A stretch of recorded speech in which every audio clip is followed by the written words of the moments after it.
কি হলো? খাও, ভালো লাগতেছে? ভালো লাগতেছে না, মোটেও ভালো লাগতেছে না। আগে তুমি আমাকে দামি গাড়িতে করে কি সুন্দর করে মাওতে ঘুরতে নিয়ে যাইতা, দামি দামি রেস্টুরেন্টে নিয়ে যেতা, 5 স্টার বসায় খাওয়াইতা। আর এখন একটা গলির মধ্যে দিয়ে তুমি আমাকে নিয়ে আসছো, এরকম একটা সস্তা পচা হোটেলের মধ্যে তুমি আমাকে এরকম কি ভাত টাত খাওয়াচ্ছ। এগুলো ভালো লাগে? এই খাবার আমি খেতে পারবো না। লেখা থাক। এই ভালো টিউশনটা ছেড়ে দিলা? ছাড়বো না তো কি করব? ওরা যে গরিবের গরিব।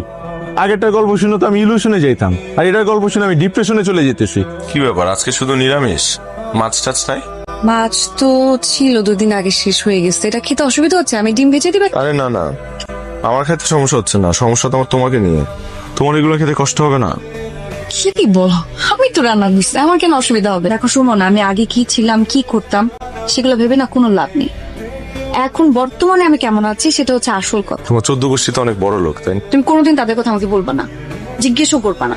তোর মনে নেই বাবা তোমার সাথে কি করেছিল? জানা নাই, শোনা নাই, হুট করে একটা ছেলেকে ধরে নিয়ে এসে বলছো বিয়ে করছি, আর আমি মেনে নেবো? হুট করে না বাবা, আমি তোকে অনেকদিন যাবত চিনি, আর আমরা একজন আরেকজনকে অনেক ভালোবাসি। কি যোগ্যতা আছে তোমার আমার মেয়েকে বিয়ে করার? বাবা, ওর সব যোগ্যতা আছে। ও গ্রাজুয়েশন কমপ্লিট করেছে, ওর বাবা গ্রামের মাস্টার, সবাই ওনাকে অনেক রেসপেক্ট করে, আর ওর ভদ্র একটা ছেলে।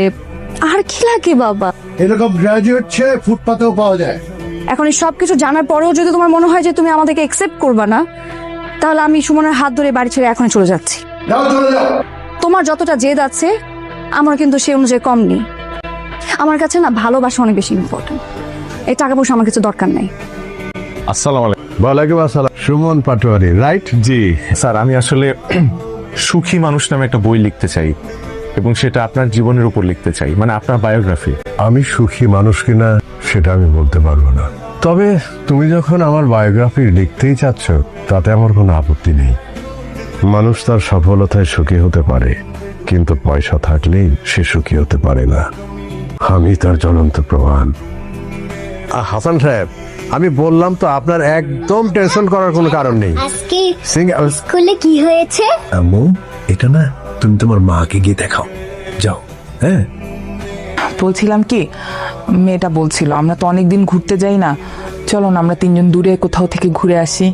আমি আমার পিএস কে বলে দিই, সবচাইতে ভালো রিসোর্ট তুমি যেখানে যাবে সে বুক করে দেবে। টাকা পয়সার তো কোনো অসুবিধা নাই, তোমার যা লাগে টাকা তুমি নিয়ে চলে যাও। আমরা তোমাকে নিয়ে ঘুরতে যেতে চেয়েছি, আমাদের তোমাকে দরকার। একটু বোঝার চেষ্টা করো। আমার ব্যবসা নিয়েই থাকো, তুমি যখন ব্যবসা ছাড়া কিছুই বুঝো না, ব্যবসা নিয়েই থাকো, আমাদেরকে নিয়ে তোমার ভাবতে হবে না। শোনো না, মা আর নেই। ইন্না লিল্লাহি ওয়া ইন্না ইলাইহি রাজিউন। কি কাজ আছে সব পোস্টপোন করো, আমরা ওই বাড়িতে যাব। না, মাকে একটু দেখতে তো পারবো। আজকে আমার 2 জন বিদেশি বায়ার আসবে। তুমি আমার সাথে যাবে না? এটা তুমি কি বললা? তুমি খুব তাড়াতাড়ি চলে যাও, আমি দেখি মিটিং শেষ করে আমি আসবো। মানে কি? তারপর কি হলো? আমি যাচ্ছি। কোথায় যাবে তুমি? আমি তোমাকে ডিভোর্স করব। তোমার সাথে সংসার করা না করা দুটোর মধ্যে কোনো পার্থক্য নেই। এত বছরে তুমি আমাকে কিচ্ছু দিতে পারো। হ্যাঁ, এই যে বাড়ি গাড়ি টাকা পয়সা ধন দৌলত যা কিছু সব তোমার জন্য, আমার মেয়ের জন্য, তোমাদের জন্যই তো আমি করেছি। শুধু টাকা পয়সা ধন দৌলত, ব্যাস এতেই হবে? আমার মাটা মারা গেল, সেখানে তুমি যেতে পারোনি। এত বছর দিনকে দিন তুমি আমাকে অবহেলা করেছো, আমি কিচ্ছু বলিনি, কিন্তু এখন তো আর সহ্য করা যাচ্ছে না। আমি আমার মেয়ে নিয়ে চলে যাচ্ছি, ডিভোর্স লেটার